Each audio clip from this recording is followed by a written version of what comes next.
فضل اور سچائی سے معمور کلیسیا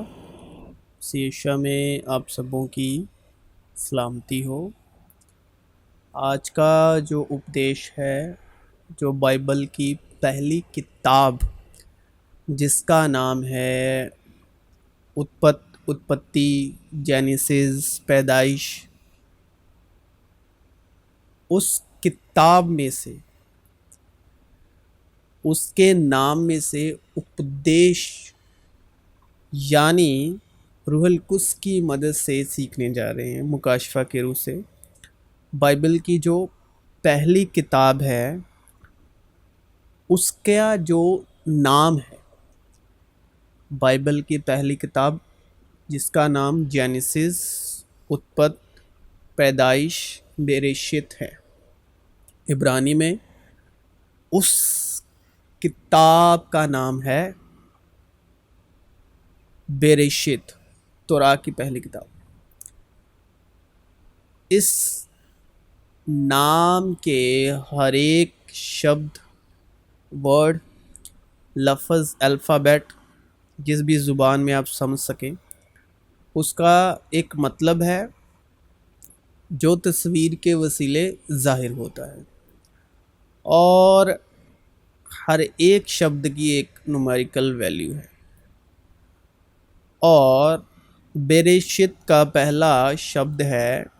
بیت۔ بائبل کی پہلی کتاب کے نام کا عبرانی میں، ہبرو میں پہلا شبد ہے بیت۔ بیت کا مطلب ہے گھر، اور اس شبد کا مکاشفہ ہے عبرانیوں 3 باب اس کی پہلی آیات میں۔ پس اے پاک بھائیو، تم جو آسمانی بلاوے میں شریک ہو، اس رسول اور سردار کاہن یشوع مسیح پر غور کرو، جس کا ہم اقرار کرتے ہیں، جو اپنے مقرر کرنے والے کے حق میں دیانتدار تھا، جس طرح کی موسیٰ اس کے سارے گھر یعنی عبرانی میں بیت، موسیٰ اس کے سارے بیت یعنی گھر میں تھا، کیونکہ موسیٰ سے اس قدر زیادہ عزت کے لائق سمجھا گیا جس قدر بیت کا، گھر کا بنانے والا بیت سے یعنی گھر سے زیادہ عزت دار ہوتا ہے۔ چنانچہ ہر ایک گھر کا کوئی نہ کوئی بنانے والا ہوتا ہے، گھر یعنی زمین و آسمان یعنی بیت، مگر جس نے سب چیزیں بنائیں وہ خدا ہے، الف ہے۔ موسیٰ تو اس کے سارے گھر میں خادم کی طرح دیانتدار رہا، تاکہ آئندہ بیان ہونے والی باتوں کی گواہی دے، لیکن مسیح بیٹے کی طرح اس کے بیت کا، گھر کا مختار ہے۔ خدا نے ابتدا میں زمین و آسمان کو پیدا کیا، زمین و آسمان یعنی بیت، پھر ہے رش،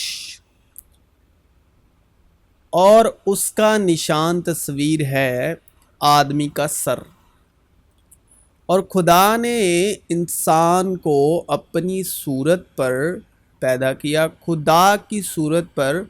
اس کو پیدا کیا، نر اور ناری ان کو پیدا کیا۔ پھر خدا نے کہا کہ ہم انسان کو اپنی صورت پر، اپنی شبیہ کی مانند بنائیں۔ پس میں تمہیں آگاہ کرنا چاہتا ہوں کہ ہر مرد کا سر مسیح، ہر مرد کا سر مسیح، اور مسیح کا سر خدا ہے، یعنی سر یعنی رش۔ اور 5واں شبد ہے یڈ۔ یڈ ہے، یڈ کا جو انک ہے نومیریکل ویلیو 10، اور اس کا نشان ہے بڑا ہوا ہاتھ۔ اب یڈ ہے ہاتھ،